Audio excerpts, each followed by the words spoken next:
Hola, antes de volver a tomar nuestro tema de espacios vectoriales, subespacios y otra serie de objetos ligados a ellos, vamos a introducir un lenguaje que me será indispensable para poder abordar estos temas. Y este es el lenguaje de las matrices. Entonces, lo que vamos a hacer ahora es, vamos a decir qué es una matriz. Vamos a dar operaciones con ellas. Vamos a ver que trabajar matrices es equivalente a trabajar sistemas de ecuaciones lineales, que ya vimos algunas aplicaciones en el video anterior, a la solución de ecuaciones diferenciales, y vamos a ver que trabajar con matrices también resulta ser equivalente a trabajar con transformaciones lineales. Espero que les guste. ¿Qué es una matriz? Bueno, vamos a considerar un conjunto y vamos a llamar una matriz que tiene n filas o renglones y m columnas a un conjunto que consta de n por m elementos del conjunto X dispuestos en un arreglo rectangular donde hay n filas y exactamente m columnas. En este caso, ese arreglo rectangular lo vamos a llamar una matriz de orden n por m. Las características del conjunto X pues dependerán del problema que estemos trabajando. Así pues, el conjunto X pueden ser números reales, pueden ser números complejos, pueden ser funciones, pueden ser incluso nuevamente matrices. O sea, podemos tener matrices de matrices o matrices de vectores.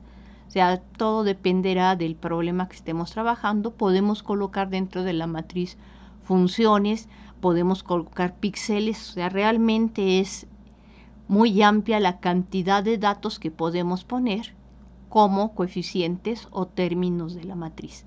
Al conjunto de todas las matrices de n filas por m columnas lo vamos a denotar m subíndice n por m, y el conjunto de coeficientes lo vamos a indicar entre paréntesis con una x cuando queramos hacer énfasis de dónde estemos trabajando, y cuando sea claro o nos dé lo mismo, pues simplemente vamos a denotar m subíndice n por m. Entonces son n renglones y son m columnas. Bueno, en particular, si ponemos en lugar de xr, pues m subíndice n por m, pues va a denotar el conjunto de las matrices, que son arreglos rectangulares, con n renglones, m columnas y coeficientes reales. Y si en lugar de poner los números reales ponemos c, significa que ahora los coeficientes los estamos pensando como números complejos. Dependiendo del problema que nos interese trabajar, pues podemos poner distintos conjuntos de números. Inclusive aquí podemos poner campos finitos o cualquier otra cosa que deseemos. ¿Cómo representamos una matriz de orden n por m? Entonces, a subíndice 1, 1 es el coeficiente que va en el primer renglón, primera columna. A subíndice 1, 2 significa el término que va en el primer renglón, segunda columna de la matriz A, y así sucesivamente hasta que llegamos a la última columna, donde le corresponderá el elemento a subíndice 1m, que significa primer renglón, mésima columna. Si pasamos al segundo renglón, ahora vamos a tomar este primer elemento, vamos a señalarlo. Este elemento de aquí es el elemento que corresponde al segundo renglón, primera columna. Este otro elemento corresponde al segundo renglón, segunda columna, y así sucesivamente hasta que lleguemos al segundo renglón, enésima columna. Y procedemos con este proceso hasta llegar al último renglón. Como estamos diciendo que es de orden n por m, significa que tenemos n renglones.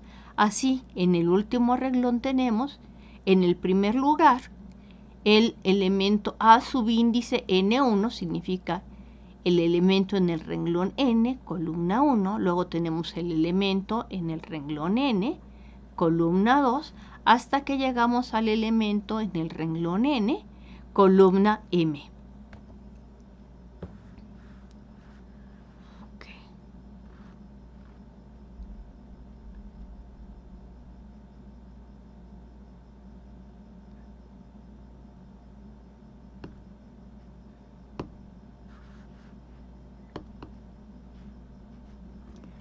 Bueno, ¿qué queremos decir con multiplicar término a término? Si usamos la notación extendida, entonces expresamos la matriz A como un arreglo de n renglones con m columnas. Entonces aquí está la primera columna, segunda columna, hasta que llegamos a la enésima columna. Y estamos diciendo que todos y cada uno de estos coeficientes los estamos multiplicando por el escalar lambda. Y aquí la única aclaración que vamos a hacer es que este conjunto que hemos denotado aquí con los reales, pues lo podemos cambiar por cualquier otro campo, que pueden ser igual nuestros números racionales, nuestros números complejos, nuestros campos que están dados por las clases residuales módulo P, o bien sus generalizaciones, que eran otros tipos de campos finitos. O sea, no tiene por qué ser necesariamente los números reales. Podemos estar utilizando cualquier campo K. ¿Sí? Entonces, borramos esta nota para poder continuar avanzando. Ya que las operaciones se hicieron de manera similar a lo que vimos para los espacios cartesianos R2 y R3 en el curso de geometría analítica, y ya demostramos en los videos anteriores que R2, R3, en general Rn, y si trabajo con un campo K1, K2, K3 y Kn, son espacios vectoriales sobre el campo K, pues resulta natural preguntarse si el espacio de matrices de orden n por m con coeficientes en un campo también es un espacio vectorial sobre el campo, y la respuesta es que si usamos las operaciones que se definieron en la parte anterior de sumar matrices término a término y multiplicar una matriz por un escalar haciéndolo término a término, pues este conjunto sí resulta ser un espacio vectorial sobre el campo K. ¿Cómo hacemos la demostración? Bueno, para la demostración vamos a usar la notación reducida porque es más cómoda. Si A y B y C son matrices del mismo orden, porque para poderlas sumar necesito que sean del mismo orden, y tomamos dos escalares lambda y mu en un campo K, pues por definición la suma de A con B es una matriz de orden n por m, es decir, la suma es cerrada, que fue nuestra primer condición de espacio vectorial. Pero ¿qué más tendríamos que ver? Tendríamos que ver que la suma es conmutativa. Suena muy razonable, ya que si se definió término a término y estos términos son miembros de un campo, pues sabemos que en los campos la suma es conmutativa. ¿Qué más tendríamos que ver? Pues que la suma es asociativa, pero si la suma se definió término a término y me da lo mismo sumar este término A y J con este término B y J, y posteriormente al resultado de esa suma agregarle el término C y J, pues sabemos que nos da lo mismo que haber sumado primero B y J con C y J, y después de haber hecho esa suma, sumar el coeficiente A y J. Entonces también resulta natural preguntarnos o pensar que la suma es asociativa, que tenemos un elemento neutro aditivo. Dices, bueno, si el neutro aditivo dentro de nuestro campo K resulta ser el número 0, pues también es natural pensar que ahora podemos tener la matriz que todos sus coeficientes sean 0 y que ese sea nuestro neutro aditivo. ¿Qué otra cosa resulta natural pensar? Pues que también resulta natural pensar ahora que si los elementos de A son miembros de un campo, pues en el campo tenemos inversos aditivos, que lo denotamos como menos AIJ, pues también resulta natural pensar ahora que toda matriz tiene su inverso aditivo, donde la matriz inverso aditivo pues va a ser simplemente tomar el inverso aditivo de cada uno de los coeficientes. Bueno, ¿y qué va a pasar ahora si tomamos el producto por escalares? Si tomamos ahora producto por escalares, pues por definición multiplicar una matriz de orden n por m por un escalar lambda, pues resulta que nos da también por definición una matriz de tamaño n por m. Es decir, el producto por escalares es una operación cerrada. Si multiplicamos el escalar 1 por la matriz A, pues es multiplicar cada uno de los coeficientes de la matriz por el neutro aditivo del campo, pero el neutro aditivo del campo deja invariante a todos los elementos. Entonces 1 por AIJ simplemente es AIJ. Pues desde luego que vamos a obtener nuevamente la matriz A. Ahora bien, si sumamos dos escalares lambda mu y los multiplicamos por la matriz A, pues es multiplicar cada coeficiente a subíndice IJ por el escalar lambda más mu. Pero lambda más mu, esta suma multiplicada por el coeficiente AIJ, entonces recuerden que lambda más mu multiplicado por el coeficiente AIJ, como lambda mu y AIJ viven en un campo, en el campo se cumple la propiedad distributiva del producto con respecto a la suma. Pero esto pasa para cada IJ, I desde 1n y J desde 1m, es decir, pasa para todos y cada uno de los coeficientes de la matriz, por lo que pues también es natural que tengamos la propiedad distributiva del producto de matrices con respecto a la suma de escalares. Y también, por la misma razón, resulta natural ver que vamos a tener una propiedad distributiva de suma de matrices por escalares, ya que si sumamos dos matrices lo estamos haciendo término a término.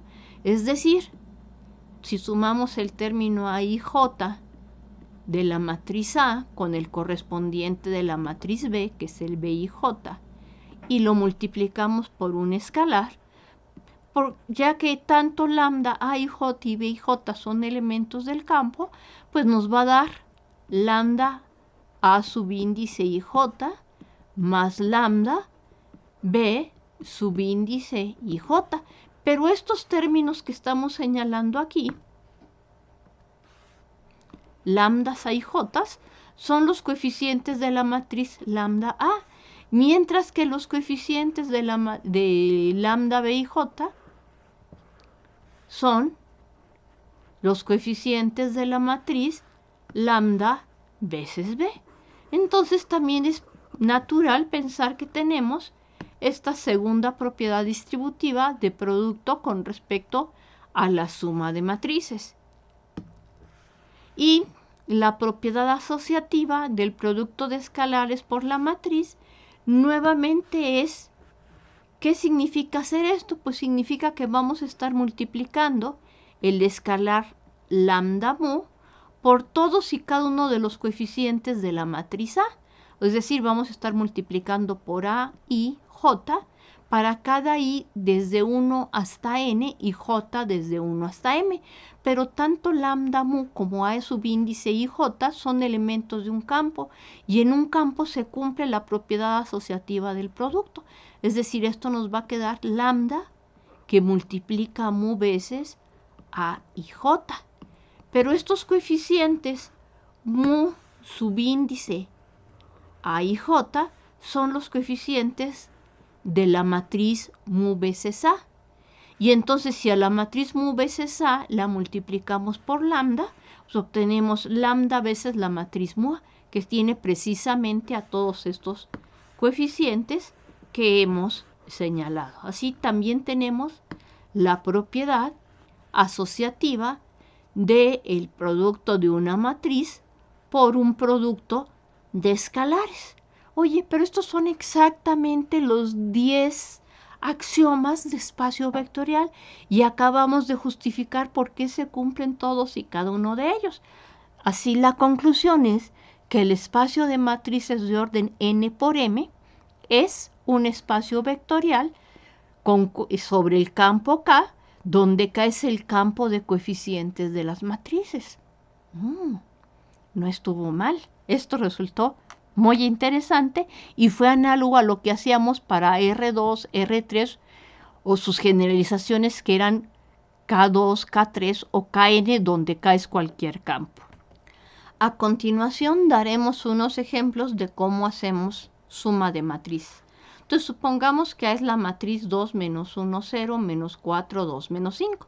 Entonces esta la puedo pensar como una matriz que tiene 2 renglones y 3 columnas y que sus coeficientes son reales. Si estamos usando notación, es una matriz de orden 2 por 3 con coeficientes reales. Y vamos a agregarle una matriz B. Ahora vamos a tomar esta matriz, que el primer renglón es 1 menos 5, 7, el segundo renglón es 1 menos 3 menos 4, que también es orden 2 por 3, 2 renglones, 3 columnas. Entonces, para sumarlas dijimos que sumábamos los términos correspondientes. Entonces, vamos a poner aquí varios ejemplos de matrices. Por ejemplo, A y B sí las podemos sumar, pero no podemos sumar A y C porque no son del mismo tamaño. 2 por 3 y 2 por 2 son distintos. Podemos sumar C y D, pero no podemos sumar C y E.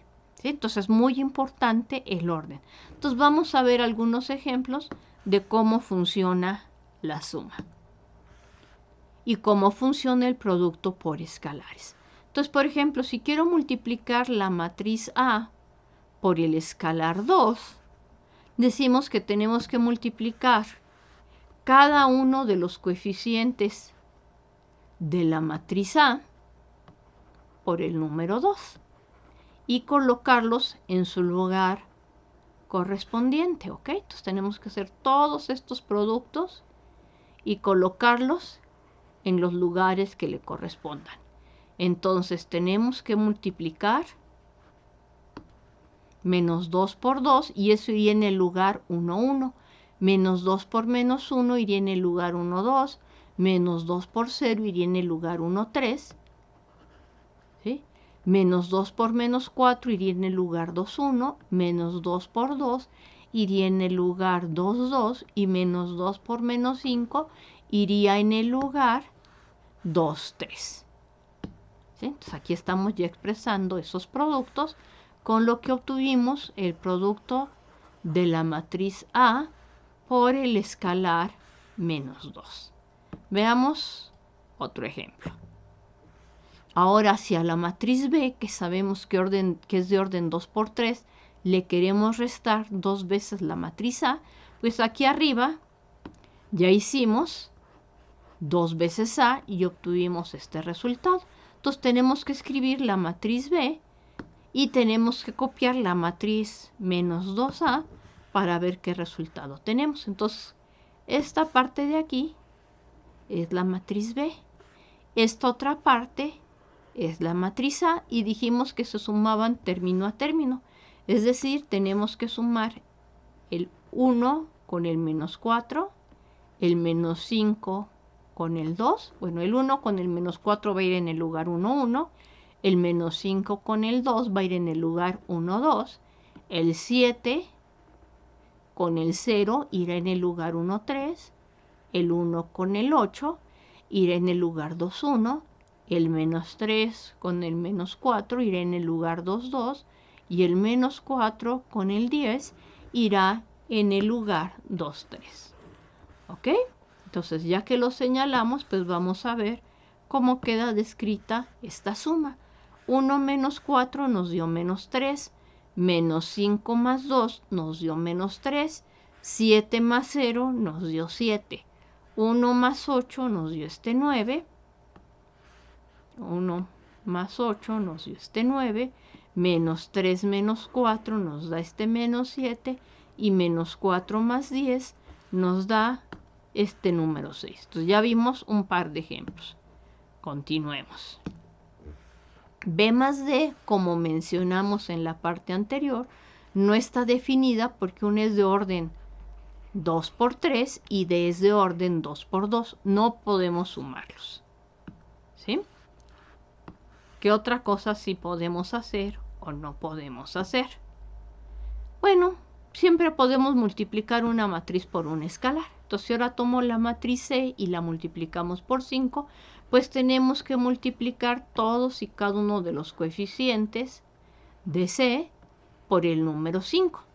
¿Y qué nos queda? Pues en el lugar 1, 1 nos va a quedar 5 por 1, que es 5. En el lugar 1, 2 nos va a quedar 5 por menos 3, que es menos 15. En el lugar 2, 1 nos queda 5 por 3,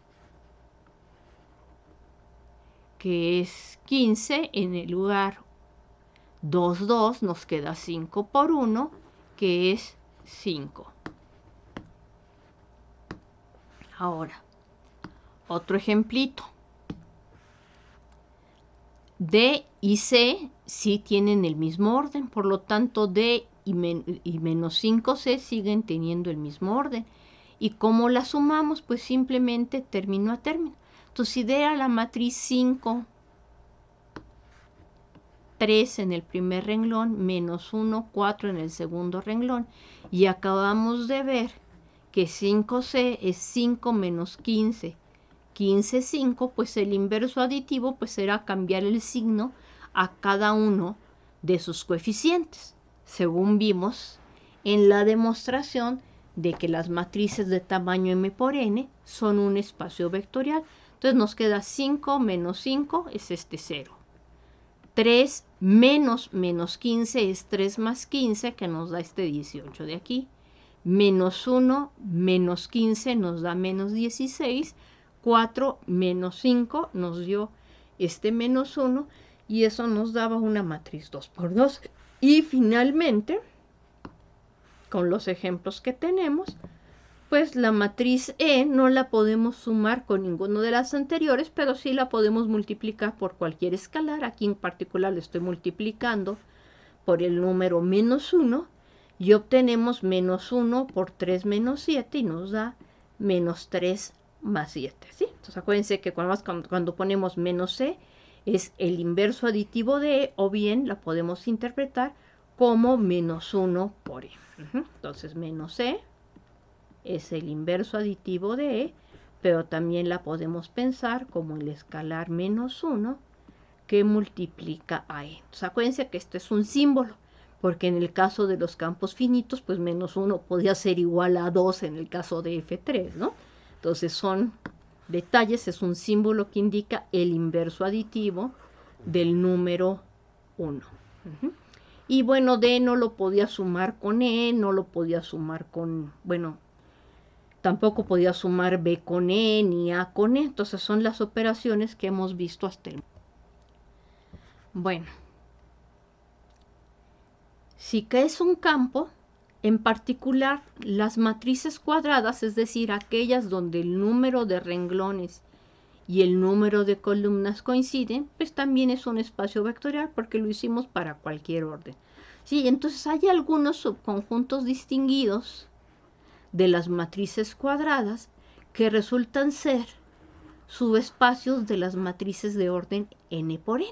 Entonces ya demostramos en la sesión anterior, cuando vimos subespacios, que para ver que un conjunto es un subespacio de un espacio vectorial dado, solamente hay que checar 3 propiedades, o si queremos solamente 2, que son ver que el 0 es parte de este subconjunto, que este subconjunto es cerrado bajo suma y finalmente que este subconjunto es cerrado bajo producto de escalares.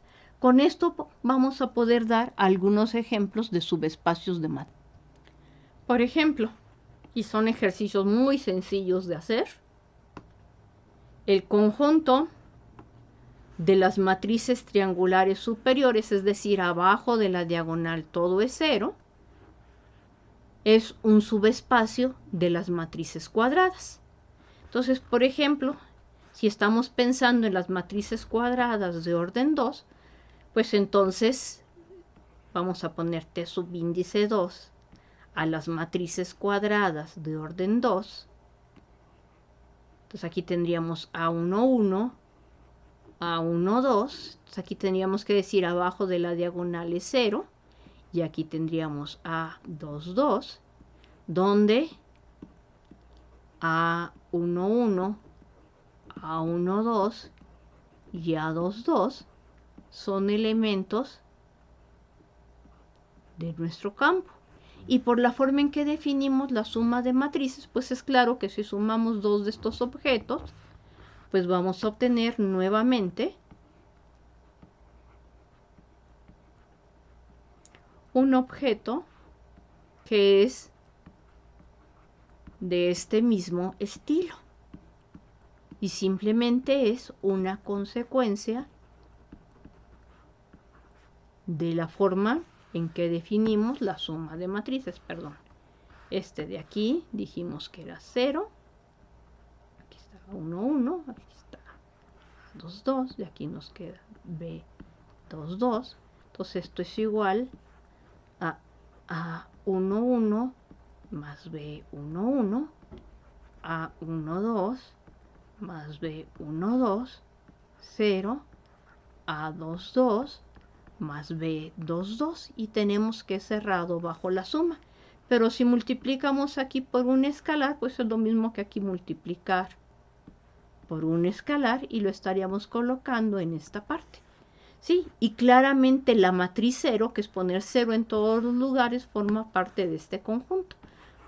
Y entonces así como lo hicimos para 2 por 2, pues es igual de fácil verlo para el caso n por n. Muy bien. ¿Qué otro ejemplo tenemos?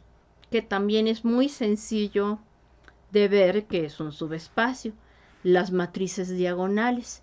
¿Por qué? Porque ahora si sumamos una matriz diagonal, de nuevo solamente voy a hacer el ejemplo para 2 por 2, el caso similar para matrices de orden n por n. Entonces una matriz diagonal es de esta forma. Claramente si A1, 1 y A2, 2 son 0, pues tienen que la matriz 0 pertenece al conjunto de las matrices diagonales. Y si ustedes suman esta matriz con un escalar veces otra matriz diagonal, que la vamos a expresar de esta forma, pues por la definición de suma de matrices y de producto por escalares, pues nos queda que es cerrado bajo suma de matrices y bajo producto por escalares. Es decir, tanto las matrices triangulares superiores como las matrices diagonales son subespacios del espacio de las matrices cuadradas. Y bueno, así como vimos el caso de las matrices diagonales, pues también tenemos las matrices escalares, que son un caso particular de las matrices diagonales. Bueno, desde luego la matriz 0 es una matriz escalar, pues es 0 veces la diagonal con todos unos, ¿ok? Si suman dos matrices escalares, pues la suma también será un escalar. Y ese sí, ya no lo platico, les queda a ustedes por completo como ejercicio hacerlo. Y con esto terminamos nuestra sesión. Entonces lo que vimos en esta sesión pues fue lo que era una matriz, que es una matriz cuadrada, que es una matriz escalar, que es la matriz identidad, que es la matriz 0, cómo multiplicamos un escalar por una matriz, vimos suma de matrices y bueno, en general lo que estudiamos fue matrices de orden n por m. Espero que esta sesión les haya gustado, sobre todo que ahora ya tenemos también la motivación de las aplicaciones a otras materias de matemáticas, como pueden ser ecuaciones diferenciales ordinarias, ecuaciones diferenciales parciales, sistemas dinámicos y muchas otras cosas. Hasta luego.